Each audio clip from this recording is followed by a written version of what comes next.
Alhamdulillah wassalatu wassalamu ala Rasulillah wa ala alihi wa sahbihi wa mawalah wa la hawla wa la quwata illa billahi wa ba'du.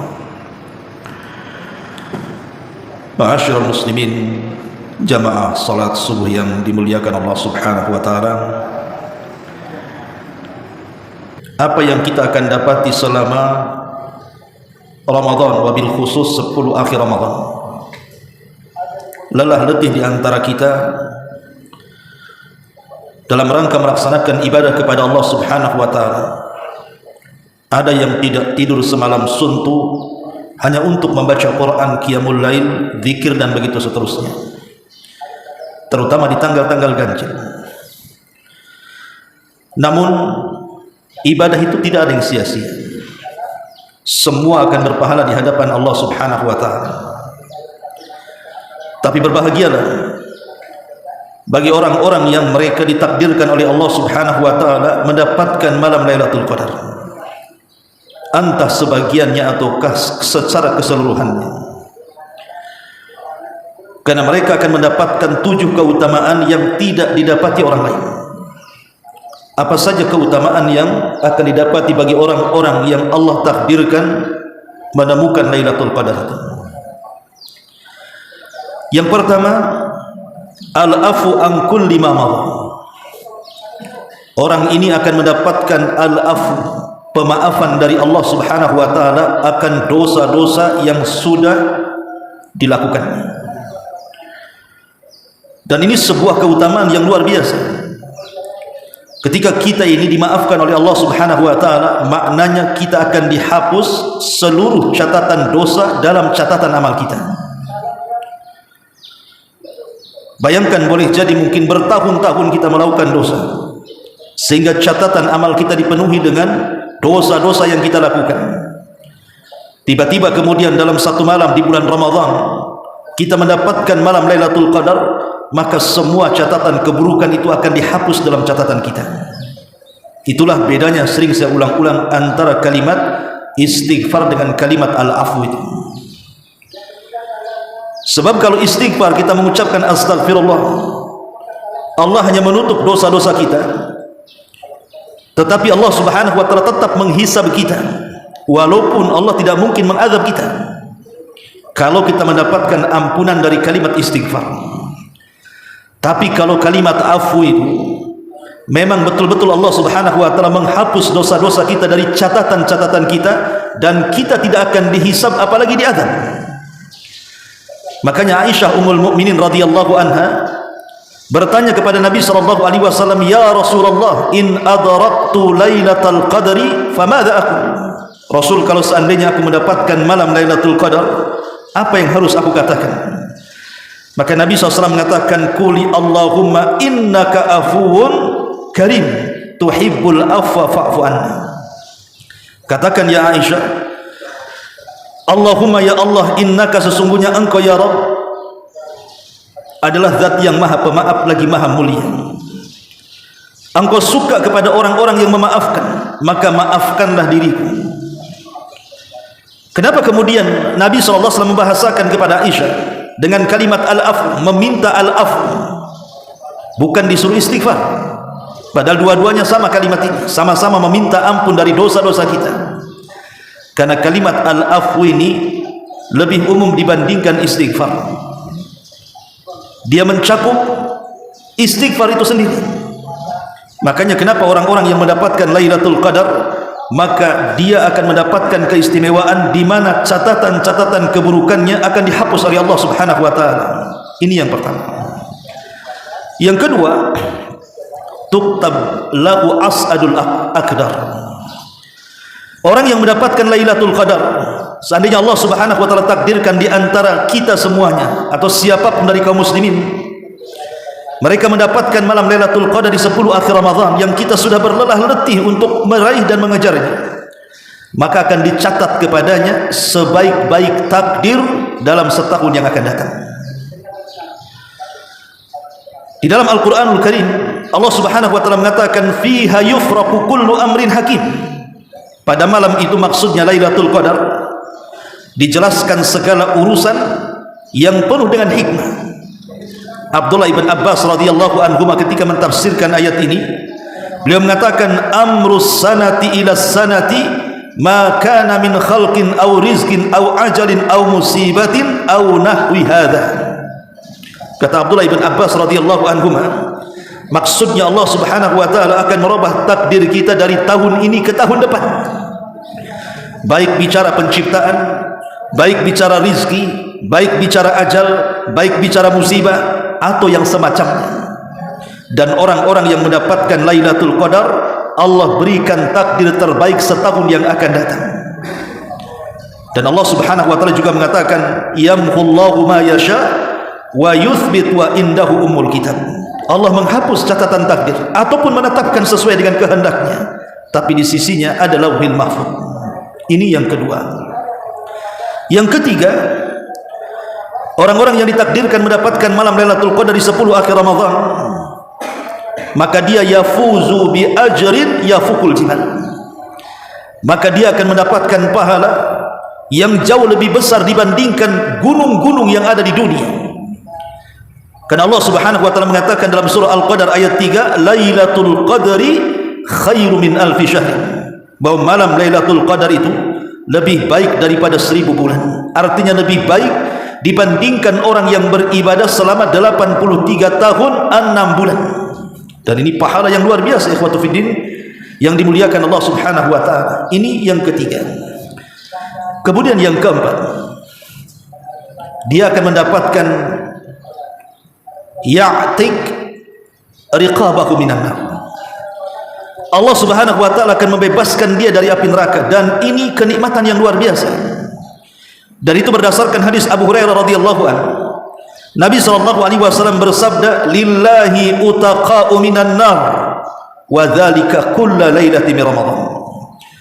Sesungguhnya Allah Subhanahu wa taala itu akan memerdekakan di antara hamba-hambanya, akan membebaskan di antara hamba-hambanya dari api neraka pada setiap malam di bulan Ramadan. Dan kita tahu bahwa 10 tengah jauh lebih baik dibandingkan 10 awal, dan 10 akhir lebih baik dibandingkan 10 tengah. Artinya malam-malam di 10 akhir Ramadan itu adalah seafdol-afdolnya malam dibandingkan 10 awal dan tengah. Dan itulah kenapa Allah jadikan sumpah dalam Al-Quran, wal fajri walayalin ashri, demi waktu fajar dan demi malam-malam yang 10, maksudnya 10 akhir Ramadan. Disitulah Allah Subhanahu wa ta'ala akan memerdekakan hamba-hambanya dari api neraka. Maka bahagialah orang-orang yang mendapatkan Lailatul Qadar, kalau Allah takdirkan dia satu di antara sekian manusia yang ditakdirkan tidak akan masuk neraka, demi Allah dia tidak akan masuk neraka selamanya. Ini yang keempat. Kemudian yang kelima, orang-orang yang ditakdirkan mendapatkan Lailatul Qadar selama 10 akhir Ramadan ini, ikhwan, maka mereka akan mendapatkan kecintaan Allah Subhanahu wa taala. Karena Allah Subhanahu wa taala berfirman dalam surah Al-Baqarah, innallaha yuhibbut tawwabin wa yuhibbul mutatahhirin. Sesungguhnya Allah Subhanahu wa taala senang, suka, cinta dengan orang-orang yang bertobat. Dan setiap malam 10 akhir Ramadan kita senantiasa mengatakan Allahumma innaka afuwun karim tuhibbul afwa fa'fu an. Ini kalimat taubat, meminta kepada Allah Subhanahu wa taala agar dosa-dosa kita diampuni. Dan Allah suka dengan orang-orang yang bertobat. Dan apa konsekuensinya kalau Allah suka dengan kita? Sebuah hadis yang sering saya jelaskan. Nabi SAW mengatakan, innallaha idza ahabba abdan nadahu Jibril. Allah itu kalau sudah suka dengan seorang hamba, maka Allah akan panggil malaikat Jibril. Jibril ini pemimpin para malaikat. Faqala, maka Allah mengatakan kepada Jibril, inni uhibbu fulanan fa ahibbahu ya Jibril. Wahai Jibril, aku suka dengan si fulan, maka kamu juga harus suka dengan si fulan. Fayuhibbuhu Jibril, maka setelah Allah mengatakan seperti itu, Jibril pun cinta dan suka kepada orang yang dicintai Allah. Thumma yunadi fis sama, kemudian Jibril pun memanggil seluruh malaikat yang ada di langit dan mengatakan, innallaha yuhibbu fulanan fa ahibbu. Wahai malaikat-malaikat Allah, dimanapun kalian berada, Allah sudah mencintai si fulan, maka kalian semua wajib mencintai si fulan.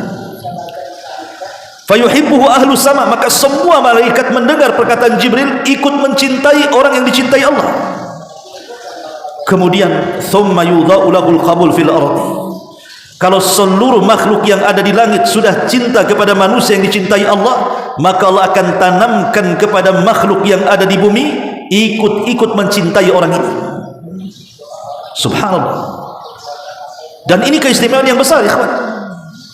Lalu apa faedahnya malaikat cinta dengan kita atau makhluk-makhluk yang ada di bumi cinta dengan kita? Faedahnya adalah, bukankah yang mencatat amalan kita para malaikat? Nah, kalau malaikat cinta dengan kita, tidak mungkin mencatat kecuali kebaikan. Dan apa faedahnya penduduk bumi cinta dengan kita? Karena tazkiyah mereka itu bermanfaat di hadapan Allah, rekomendasi mereka itu bermanfaat di hadapan Allah Subhanahu wa ta'ala. Karena di zaman Rasul ada 2 jenazah yang lewat, yang satu jenazah dipujinya, yang satu jenazah dicelanya. Kemudian Rasul mengatakan wajibat, wajib keduanya akan mendapatkan.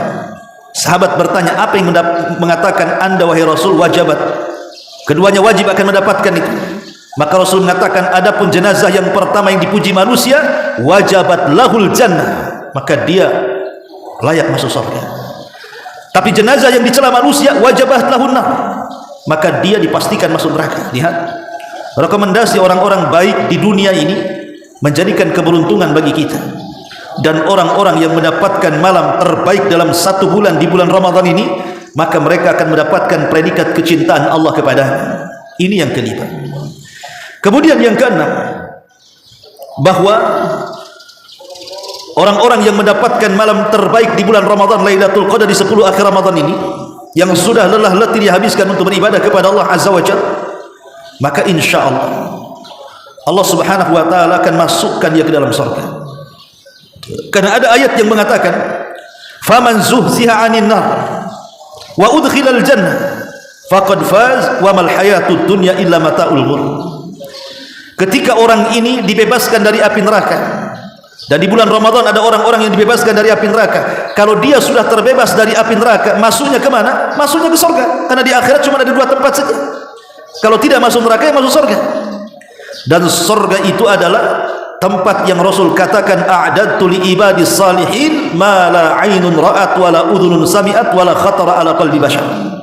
Kenikmatannya tidak bisa dilihat mata, didengar telinga pun tidak, terlintas dalam pikiran pun tidak bisa. Saking indahnya. Dan yang terakhir, ini yang paling penting, dia akan mendapatkan redha Allah Subhanahu wa ta'ala. Ketika seorang hamba itu dimaafkan oleh Allah Subhanahu wa ta'ala, berarti dia akan mendapatkan redhanya. Ketika Aisyah radhiyallahu anha diajarkan Nabi sallallahu alaihi wasallam untuk membaca Allahumma innaka afuwun karim tuhibbul afwa fa'fu anni, kemudian terus kita baca ajaran yang diajarkan Rasul kepada Aisyah dan kepada kita semuanya, dan Allah takdirkan kita dimaafkan oleh Allah Azza wa Jalla, berarti orang-orang yang dimaafkan Allah secara otomatis dia akan mendapatkan redha Allah Subhanahu wa ta'ala. Dan kalau Allah sudah redha kepada kita, maka Allah tidak akan pernah murka selamanya kepada kita. Dan kalau Allah tidak murka selamanya kepada kita, berarti apapun yang dihajatkan kita, Allah akan kabulkan untuk kita. Namanya ridha. Dan itulah yang kita cari di dunia, keridhaan Allah Subhanahu wa ta'ala. Sebagaimana Allah mengatakan dalam surah Al-Bayyinah ayat 7 sampai 8 itu, innal ladzina amanu wa 'amilus shalihat ulaika hum khairul bariyah jazaohum inda rabbihim jannatin tajri min tahtihal anhar khalidina fiha abada radhiyallahu anhum wa radu an dzalika liman khasyiya rabbah. Orang-orang yang beriman dan beramal saleh, maka mereka lah sebaik-baik manusia. Balasan mereka sorga-sorga Aden yang mengalir di bawahnya sungai-sungai, dan mereka akan dikekalkan selama-lamanya. Allah redha kepada mereka dan mereka pun redha kepada Allah. Itulah bagi orang yang senantiasa takut kepada Rabbnya. Ma'asyiral muslimin yang dimuliakan Allah Subhanahu wa ta'ala, inilah 7 perkara bagi orang-orang, atau kebahagiaan bagi orang-orang yang sukses dan berhasil menghidupkan 10 malam akhir Ramadan. Maka berbahagialah walaupun kita lelah letih selama 10 akhir Ramadan. Ada yang beriktikaf, ada yang menghabiskan salat malam, ada yang menghabiskan dengan tarawih, ada yang menghabiskan dengan zikir dan doa, baca Quran dan sedekah dan begitu seterusnya. Tapi lihat bagaimana tidak ada yang sia-sia, semua ada balasan di hadapan Allah Subhanahu wa ta'ala. Ma'asyiral muslimin yang dimuliakan Allah Azza wa Jalla, sebagai nasihat akhir, kalau Allah Subhanahu wa ta'ala takdirkan besok Idul Fitri, artinya kajian subuh Ramadan ya, sampai di sini. Tapi bukan berarti kemudian tidak ada kajian setelah Ramadan, tetap ada.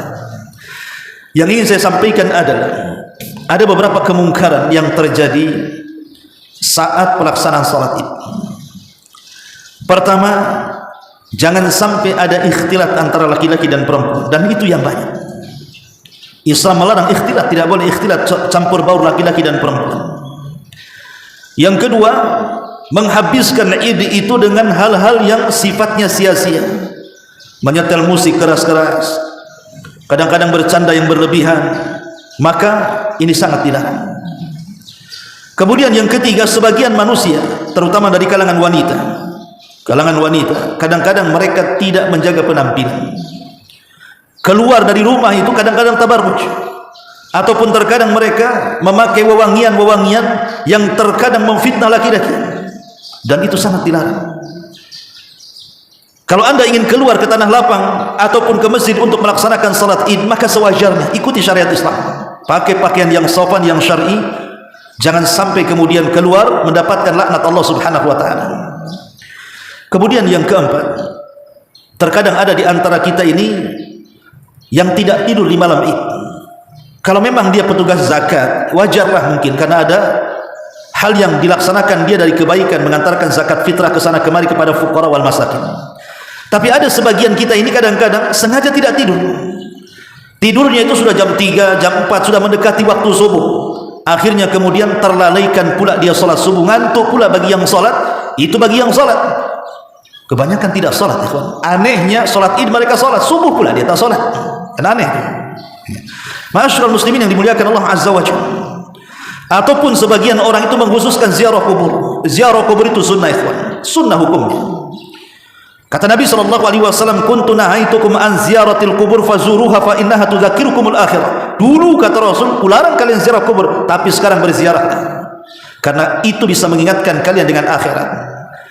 Dan ziarah kubur ini sangat ditekankan bagi laki-laki, tetapi bagi kaum wanita tidak boleh sering-sering ziarah kubur, karena ada hadis laknat kepada mereka. Kata Rasul, la'anallahu zawaratil kubur. Allah melaknat wanita-wanita ziarah kubur.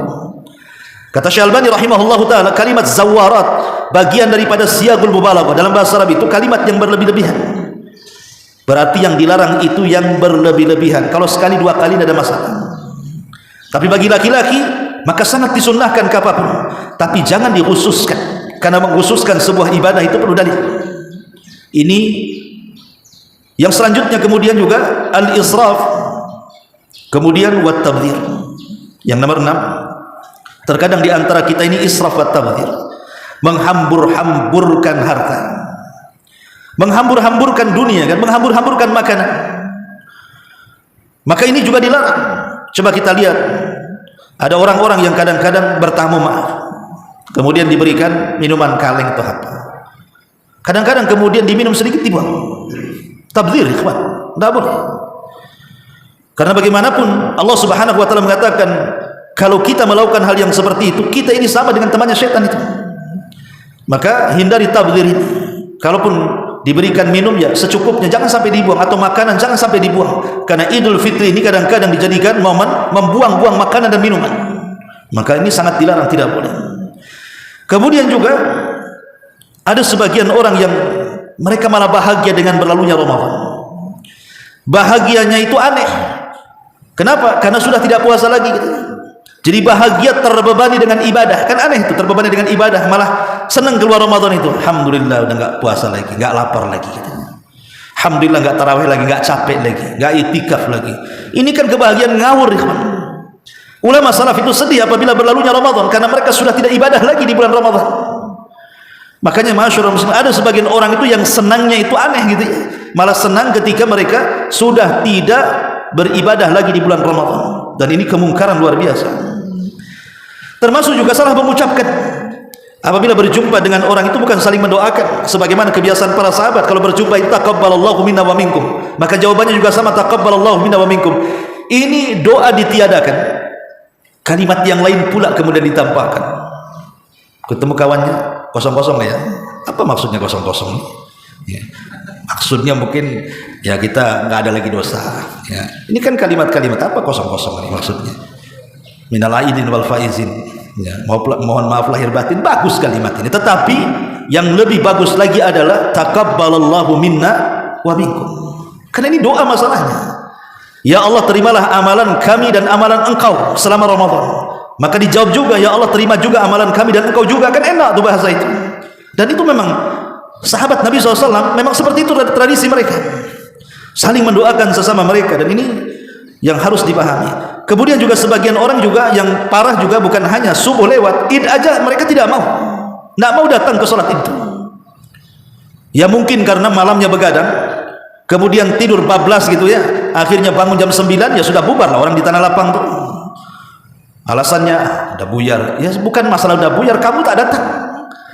Maka ini juga kemungkaran yang terjadi saat Idul Fitri itu. Mereka sudah tidak subuh, sebagian mereka juga melaksanakan sholat id lagi, sebagian mereka pun kemudian berhura-hura, kemudian sibuk bukan hanya bukan bersilaturahim, sibuk menentukan kemana kita rekreasi kita. Akhirnya apa? Oh, ke pantai ini. Semua orang ada di situ. Di situ kemungkaran macam-macam. Ikhwatul fillah, muliakan Allah azza wajalla. Jangan sampai ibadah sebulan full kita lakukan dari puasa kita, tiba-tiba kemudian dihilangkan dengan maksiat di tempat-tempat rekreasi. Kalaupun kita harus ke tempat-tempat seperti itu, carilah yang sedikit madaratnya, dan kalau bisa jangan serentakkan begitu. Cari hari yang lain yang sepi. Kenapa mesti jadi satu di situ? Dan kebanyakan tidak lepas dari maksiat, yang buka aurat, yang macam-macam di tempat-tempat rekreasi itu. Naudzubillah. Kemudian juga ada sebagian orang yang di malam Id itu mereka menyalakan api dan begitu seterusnya. Maka ini termasuk adat dari adat orang-orang Majusi. Dan banyak lagi. Dan saya ingatkan bagi yang belum melaksanakan zakat fitrah, maka segeralah melaksanakan zakat fitrah, karena itu bagian kesempurnaan puasa kita. Bagi yang ingin sempurna puasanya, zakatlah dengan fitrah. Karena Nabi SAW mengatakan, zakat fitrah itu tuhratan lis-shaimi wa tuhmatan lil masakin, sebagai pembersih bagi puasa kita dan sebagai pemberi gembira kepada para fuqara dan para masakin. Jangan sampai di Idul Fitri ada orang-orang Islam itu yang meminta-minta karena tidak ada makan. Maka kesalahan berat adalah ketika kita tidak mengeluarkan zakat fitrah padahal kita sanggup, kecuali kalau tidak ada yang dimakan, maka lain ceritanya. Tapi zakat fitrah selama apa yang ada pada kita dan apa yang bisa dimakan itu, maka lebihnya kita harus zakat fitrah. Umpamanya awalnya saya tidak punya beras karena saya miskin, tiba-tiba tetangga kiri kanan ngasih beras banyak, maka yang tadinya tidak wajib zakat jadi wajib zakat karena sudah ada beras kan ya. Maka jangan sampai kemudian kita tinggalkan ibadah zakat fitrah ini. Dan tentu setelah Ramadan ada namanya puasa Syawal. Puasa Syawal ini penting, karena puasa Syawal ini Nabi SAW mengatakan, man sama Ramadan thumma atba'a sittan min Syawal kana kasiyami dahrin. Siapa yang puasa Ramadan diikuti 6 hari puasa Syawal, maka seolah-olah 1 tahun kita puasa. Siapa yang sanggup 1 tahun puasa? Tapi cukup dengan puasa Ramadan, ikuti dengan 6 hari puasa Syawal, itu sama dengan puasa setiap hari sampai 1 tahun lamanya. Dan ini keistimewaan yang luar biasa yang Allah Subhanahu wa taala anugerahkan kepada kita. Wallahu a'lam bishawab. Subhanaka wa bihamdika asyhadu an la ilaha illa anta astaghfiruka wa atubu ilaik. Allahu taala alam. Assalamualaikum warahmatullahi wabarakatuh.